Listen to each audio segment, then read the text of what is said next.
언젠가 그려왔던 미래가 소화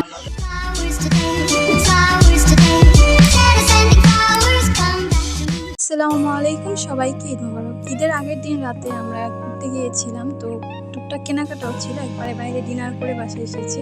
বাসায় এসে রাত 2টার সময় আমি হাতে মেহেদি দিচ্ছিলাম। আর আজকের ব্লগটা একদম র্যান্ডম, মানে ঈদে কোনো গোছানো ব্লগ আসলে করা হয়নি, কারণ আমাদের আবার একটা দাওয়াত ছিল ঈদের পরে, আমার কাজিনের বিয়ে। তো মোটামুটি সব মিলিয়েই একদম জগা খিচুড়ি টাইপ একটা ব্লগ বানিয়েছি। তো ঈদের দিন সকালবেলা আমরা খেয়েছিলাম সাদা ভাত, ডিম আর লাউ ঘন্ট, যেহেতু অনেক গরম। আর এরপর আমি সেমাই খাচ্ছি। তো তোমাদের ঈদ কেমন কাটলো? সবাই এই গরমে কি অবস্থায় আছো? আমার তো গরমে একদম নাজেহাল, দাওয়াত খেতে গিয়ে আরও বেশি নাজেহাল। আমার নানু বাসা আমাদের বাড়ি থেকে বেশ অনেক দূরে, মানে আমার নানু বাসা হচ্ছে ফরিদপুর। এখানে আমি একটু অ্যাস্থেটিক ভিডিও বানানোর ট্রাই করছিলাম, যদিও এগুলো আমার দ্বারা একদমই সম্ভব না। স্যান্ডেল কিনবো না করেও এই স্যান্ডেলটা ঈদের আগের দিন রাতে গিয়ে কিনে নিয়ে এসেছি। জাতীয় স্যান্ডেল এই বাড়িতে খুবই ট্রেন্ডে আছে, আমার মনে হয় কম বেশি সবাই এই স্যান্ডেল কিনেছে।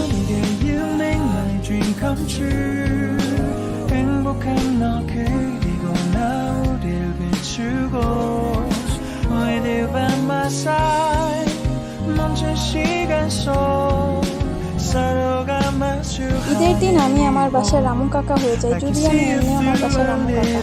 আমার নাম তো অনেকেই আছে যে যার যা নিজের বাসায় রামু কাকা। মোটামুটি বিকেলের দিকে ফ্রি ছিলাম বলে একটা মুভি এক্সপ্লেইন দেখছিলাম। গরুর গোশ হয়ে গিয়েছিল, তো গরুর গোশ নিয়েও আসলাম। কিন্তু ঈদের দিনের থেকে ঈদের পরের দিনে গরুর গোশটা কিন্তু বেশি মজা লাগে। সন্ধ্যার দিকে গিয়েছিলাম আমার বোনের বাসায়, তো এখানে এসে তো আমার মন ভরে গিয়েছে। লাইটিং দেখলে না আমার কাছে অনেক ভালো লাগে। ঈদের মধ্যে লাইটিং হবে না এটা তো একদমই হতে পারে না, তাই না? Just like shining star, 서로 바라보는 이곳 I'll be always by your side. ওখান থেকে বাসায় এসে খেয়েছিলাম বিরিয়ানি। তো এই বিরিয়ানিটা রান্না আমি কিন্তু নিজেই করেছি। বিরিয়ানিটা একদম পুরো রেস্টুরেন্টের মতো হয়েছে, দেখতে মাশাআল্লাহ অনেক সুন্দর হয়েছে। আর গোশগুলো এত সুন্দর সফট হয়েছে, মানে মনেই হচ্ছিল না যে আমি এত সুন্দর রান্না করতে পারি। নিজের রান্না খেয়ে নিজেই ফিদা। খাওয়া দাওয়া শেষ করে রাতের বেলায় সবকিছু গুছিয়ে রাখছিলাম, কারণ পরের দিন সকালে আমাদের নানু বাসায় যাওয়ার কথা ছিল। তো পরের দিন সকালে তো যেতে পারিনি, আমাদের বের হতে হতে বিকাল 5টা বেজে গিয়েছিল। কারণ দেখা যায় ঈদের পরের দিন অনেক কাজ থাকে, অনেক ঝামেলাও থাকে। তো আমরা যেতে যেতে দেখি এরকম বৃষ্টি চলে আসছে। আর আমাদের নানু বাসায় পৌঁছাতে আমাদের লেগেছিল প্রায় 9টা 21 মিনিট। 4 ঘন্টা জার্নি করে আমার নানু বাসায় গিয়েছি। নানু বাসায় এত সময় লাগে না,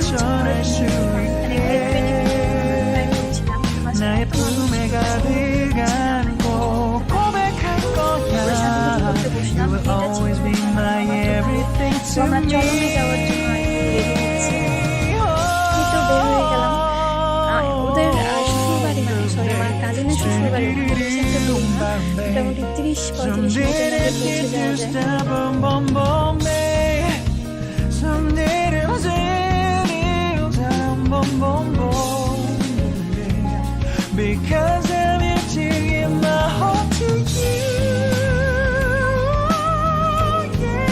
এই তো বিয়ের ঐতিহাসিক যে রিচুয়াল থাকে না, গেট ধরা, এটা সবাই করছিল। কিন্তু এদিকে আমাদের খুদায় টানা টানা হয়ে গেছে। গেটটা মোটামুটি সুন্দরই হয়েছে। সবাই খেতে বসে পড়েছে, মানে এসেই সবাই বলছিল যে খেতে বসে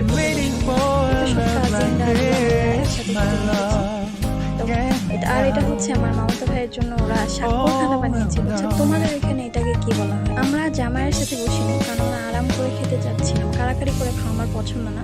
এটা হচ্ছে আমার মামা বাড়ি। আমার নানু বাসায় কেউই জানে না আমি ব্লগ বানাই, এই জন্য খুব একটা ক্লিপ নিতে পারিনি। র্যান্ডমলি কয়েকটা ক্লিপ নিয়েছি, যেগুলো তোমাদের সাথে শেয়ার করছি। এখানে রাতের খাবার খাচ্ছিলাম, এটা এত মজা হয়েছিল রান্নাটা। মামা বাড়িতে গেলে এরকম আমরা মজো টজো কিনে খাই দোকান থেকে, আর হচ্ছে টিভি দেখি। এরকম দোকানে বসে টিভি দেখার কিন্তু মজাই আলাদা। আমাদের এখানে যেটা পসিবল হয় না, বাট মামা বাড়িতে এটা হয়। এই প্রভাতের সব কিছু রেডি করা হচ্ছিল, সকাল সকাল সবাই রান্নায় ব্যস্ত। যদিও বিয়ে বাড়ি বা কোনো অনুষ্ঠানের রান্না মানুষ সকাল থেকেই করে। তো এখানে আমি আজকে কি করবো সেটার প্রস্তুতি নিচ্ছিলাম।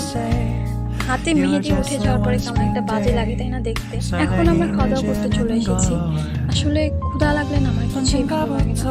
তো আমার ভাইয়ের শ্বশুরবাড়ির রান্না অনেক মজা হয়েছিল, আবার আমার মামা বাড়ির রান্না অনেক মজা হয়েছিল। সবথেকে ইন্টারেস্টিং বিষয় হচ্ছে যার বিয়ে তার বাবা কিন্তু সব রান্না করেছিল, খুব ভালো রান্না করে। খাওয়া শুরু করেছিলাম মুগের ডাল দিয়ে খাসি মাথা রান্না করা আর রোস্ট, এরপরে ছিল মুরগির ঝাল, গরুর গোশত, পায়েস ইত্যাদি ইত্যাদি। ভিডিওটা ভালো লাগলে চ্যানেলটা সাবস্ক্রাইব করবেন, সবাই ভালো থাকবেন। আমাদের ভিডিও আল্লাহ।